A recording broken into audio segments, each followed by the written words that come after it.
Son muchos los aficionados que relacionan los motores de dos tiempos con las motos de campo. Y es cierto que en off-road dominaron durante décadas. Pero también es cierto que hubo motos de dos tiempos de asfalto que se han convertido en auténticos mitos. Ubes a todos los moteros y motoristas, bienvenidos a esta sección que hemos llamado El Garaje de Moto1 Pro. Bueno, parece evidente el porqué, ¿no? Desde hoy la idea es estar al menos 2 veces al mes con vosotros para hablaros de motos, para hablaros de una temática muy concreta, que es básicamente la que a mí me apetezca en cada momento.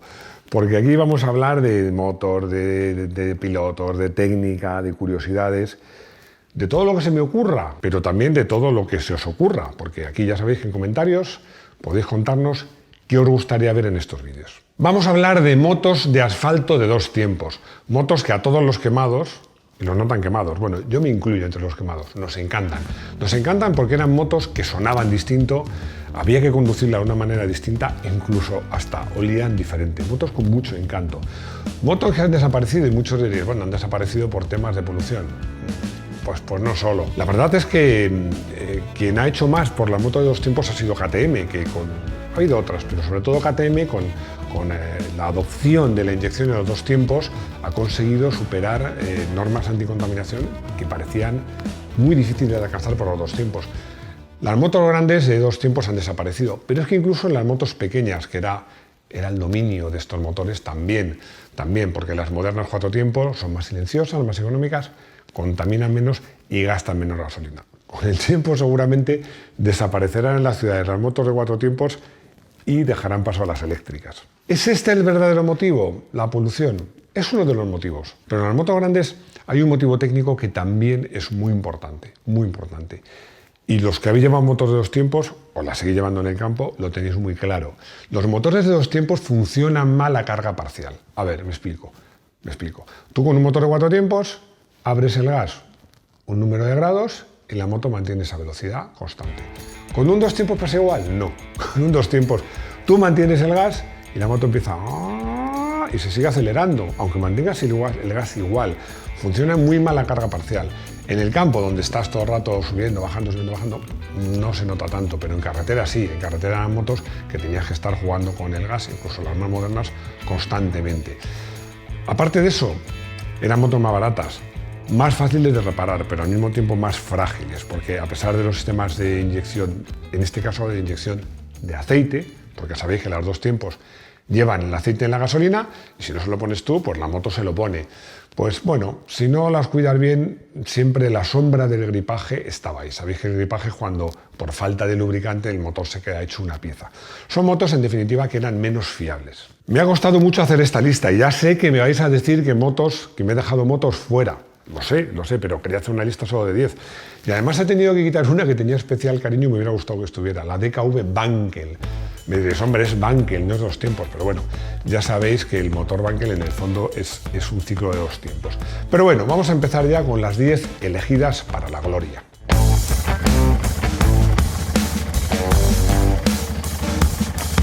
La Mach 4 no alcanzaba 4 veces la velocidad del sonido. Bueno, ya sabéis que un Mach es una vez la velocidad del sonido, pero corría una barbaridad, porque estamos hablando de 1971. En esa época una moto de 74 caballos que superaba los 200 km/h era una moto que corría mucho, pero mucho. La fórmula para conseguir esta moto de 750 dos tiempos tricilíndrica era muy sencilla. Ellos tenían un 500 de dos tiempos, pues cogieron, ¡zas!, y le metieron otro cilindro más, con lo cual consiguieron 3 cilindros y 750 centímetros cúbicos. Y bueno, pues le pusieron un depósito que tenía solo 17 litros. Esta moto gastaba muchísima gasolina, así que era una moto que, como deportiva, tenía un chasis que no era muy bueno y como moto para viajar, pues tampoco servía porque no tenía autonomía. Pero eso sí, esto a los americanos les encanta. Para arrasar de un semáforo a otro, esta moto era una verdadera máquina. Tened en cuenta las motos que había entonces en Estados Unidos, mayoritariamente Harley Davidson. Bueno, estas Kawa se merendaban a las Harleys. Y cuando digo que esta moto daba miedo, No sé si lo he dicho, pero voy ahora. Esta moto daba miedo por el chasis que tenía, tan malo, los frenos que tenía, que no eran buenos, y lo mucho que corría. Esta moto es que la probé en los años 80 y vuelvo a existir. La probé y os aseguro una cosa, esta moto daba miedo.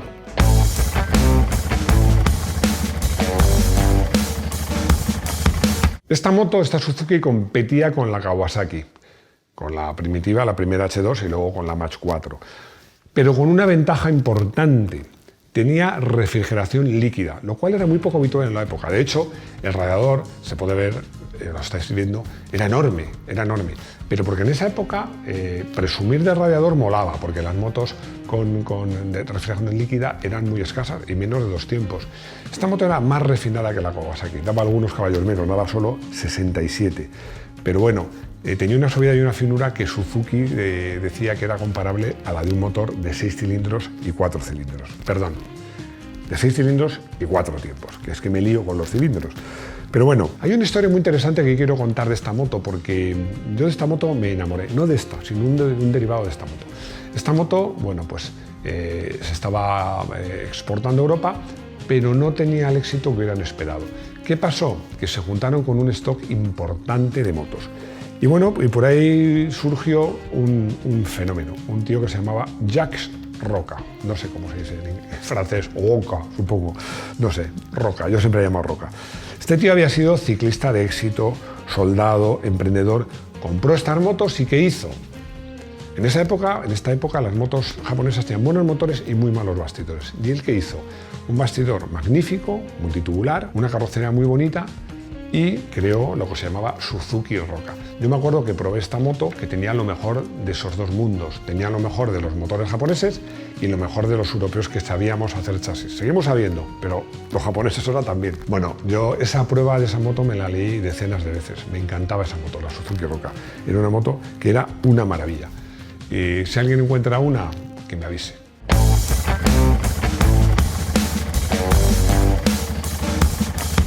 Si os decía que estaba enamorado de la Suzuki Roca, de esta moto también estoy enamorado. Y os voy a explicar por qué. Porque he tenido, no una, sino 2 Derbys 2002. Porque cuando me compré mi primera moto, que fue una Vespa, al lado de mi parking, la moto que había al lado, era una Derby 2002. Yo cuando aparcaba mi Vespa y veía esa moto, me parecía una moto, un pedazo de moto. Luego tuve una y la verdad es que era una moto genial. Era una moto que para su época era un hito, porque era un motor que estaba basado en el bloque que utilizaba Derby en los grandes premios. En esa época Derby, bueno, en esa época es que no dependía de nadie, hacían lo que ellos querían. Hizo una moto muy particular, muy sofisticada, con 6 marchas. Luego tuvo 3 discos, que tenía un indicador de la velocidad que llevabas engranada en la instrumentación, con un buen bastidor. La verdad es que la moto era una maravilla. Nació con 187 centímetros cúbicos, la primera versión, que además inicialmente llevaba tambores. La segunda, a mí me parece que es la que yo tengo, porque luego he dicho que tuve 2 porque fue mi primera moto, la vendí y luego me he comprado otra que la tengo de colección. Me parece la más interesante, la más bonita, y además tenía el motor ya de 197 centímetros cúbicos que daba 27 caballos de verdad, con bastante par. Y luego salió una 2,5, un motor de más cilindrada, no mucho más potente, y una moto un poquito más turística. Bueno, ¿cómo iba esta moto? Pues la verdad es que, bueno, aprendí mucha mecánica porque se me estropeaba con relativa frecuencia, siempre te daba alguna peguilla. Pero era una moto que en carretera de montaña, la verdad, bueno, era una bicicleta, pesaba menos, un poquito, en el entorno de los 100 kilos, tenía cerca de 30 caballos, yo le puse tubarros, con lo cual te daría algunos más. Era una verdadera maravilla.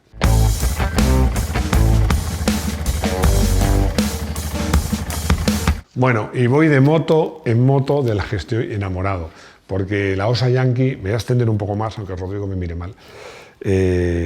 La verdad es que es una moto que me apasiona, ¿no? Era una moto complicada, delicada, yo diría que hasta peligrosa, pero como moto que te ofreciera sensaciones conduciendo, hay muy pocas, no digo había, hay muy pocas que se le igualen, ¿no? Esta moto nace como un proyecto conjunto entre Osa y el importador en Estados Unidos de Osa, que era John Taylor, ¿no? Ya sabéis que en esa época las marcas españolas, su principal mercado era el mercado americano. Querían hacer una moto que en el mercado americano volase y se les ocurrió hacer una 500 de 2 tiempos y lo tenían muy fácil. ¿Por qué? Porque OSA tenía muchos motores de 2 tiempos de 250, junto a 2 motores de motocross de la OSA Phantom y consiguieron una moto que daba 58 caballos a 7.000 revoluciones. ¿Os parecerá poco? Estamos en el año 76. Con esa potencia se convertía en la moto española más descalle, más potente jamás construida. El chasis era bastante bueno y también los frenos. Y esta moto se ganó una fama de moto frágil y que se rompía. Una fama un poco injusta a mi modo de ver, porque hubo una copa de promoción con esta moto, la Copa Yankee. Había una copa anterior con la OSA 250T y la verdad es que todas estas motos, sus propietarios o la usaban para correr en circuito o para correr por la calle y no siempre haciendo el mantenimiento más adecuado. De todas maneras, esto fue una lástima porque esta moto se fabricó durante muy poco tiempo porque OSA finalmente cerró la fábrica.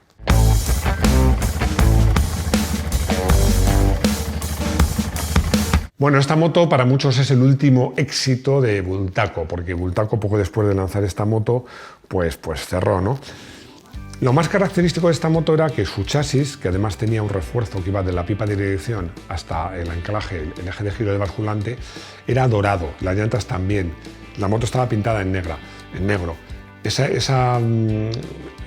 juego de colores entre el negro y el oro le daba una estética muy particular. Lo único que no era ni negro ni oro era el tubo de escape, que era cromado, ¿no? Bueno, la verdad es que la moto iba francamente bien. Se hizo en 2 cilindradas, se hizo en 75 y en 125 centímetros cúbicos. Yo os confieso que las motos de 125, por mi forma de conducir, que conduzco en marchas largas, y también por mi tamaño y mi peso, no son mis favoritas, pero debo decir que la Striker 125 era una moto que daba gusto conducirla.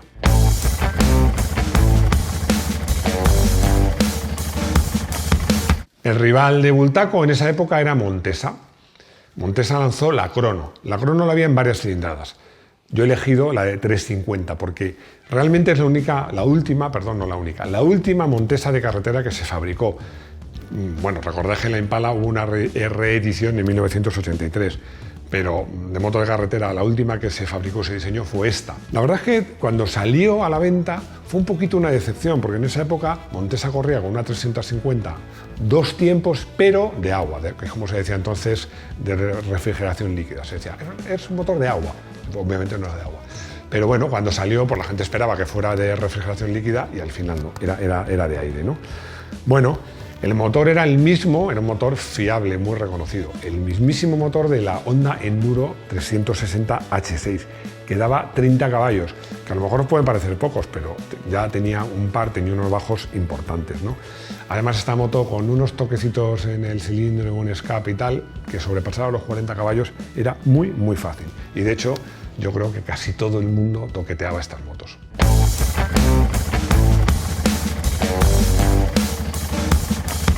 Hablamos de una moto que en su momento era un icono, pero es que ahora lo es incluso más, ¿no? A diferencia de otras japonesas que hemos hablado en esta lista, esta sí se vendió en España. Y además era una moto especialmente refinada, tanto por su chasis, su carrocería, como por el motor, que por supuesto era refinado por agua y que era muy potente para la época, porque hablamos ya de un motor de 60 caballos. Pero claro, es que la moto pesaba 140 kilos. Y además, bueno, era una moto que rozaba los 190 kilómetros por hora, o sea, una moto que corría de verdad. Y además era francamente bonita en las varias decoraciones, porque había una decoración en base al negro y otra en base, más Yamaha, digamos, en base al blanco y el rojo. Y tuvo muchos apodos. Algunos la llamaban la viuda negra, sobre todo, obviamente, la versión negra, y otros, un poquito más golfos, la llamaban la matapijos, porque era una moto relativamente cara para su época.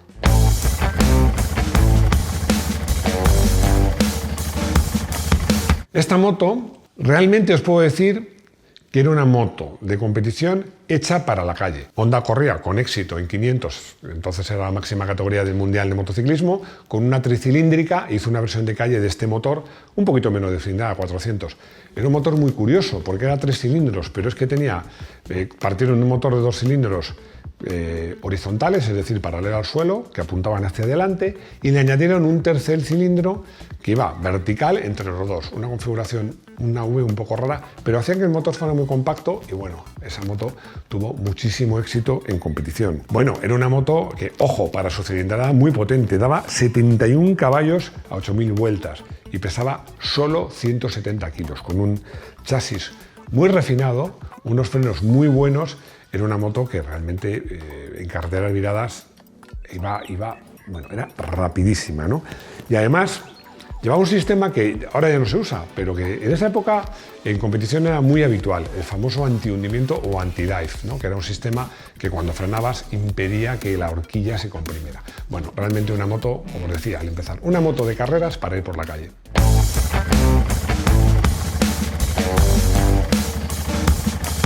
Como diría Jesulín Dubrique, que para los que no lo conocéis es un torero español muy particular, la estética de esta moto se puede definir en dos palabras: impresionante. Bueno, esto es una frase mítica de Jesulín. Bueno, la verdad es que esta moto, inspirada en la Ducati Passo, llamaba la atención por su carenado. Yo no voy a decir si era bonita o fea, lo que sí os digo es que en esa época, desde luego, no pasaba desapercibida. Pero es que además corría una barbaridad, porque estamos hablando de una 125 que daba casi 30 caballos a 10.000 revoluciones y que alcanzaba los 160, que para esa época y una 125 era casi un referente. Yo me acuerdo cuando probé esta moto, me acuerdo porque me habían dejado para probar una moto que me encantaba, una de las primeras Suzuki GSX-R, una 750. Y cuando llegaba otro probador con esta moto con la flecha y me dijo: tienes que probarla, ya sé que no te gusta una 125, pero es que esta moto corre una barbaridad. Bueno, pues yo me salí a la carrera de Coruña, conseguí poner la 160, pero vamos, iba con las puntas de los pies para adentro, muy plegado, con la barbilla en el depósito. Decidí que las 125 no eran para mí.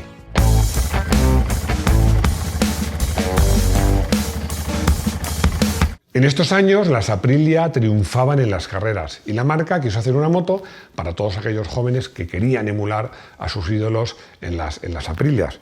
Lanzó esta moto que era una 125, pero que tenía un cuerpo, digámoslo así, de moto más grande, ¿no? La verdad es que incluso yo cuando la probé me sentía más cómodo que la 125 de la época, ¿no?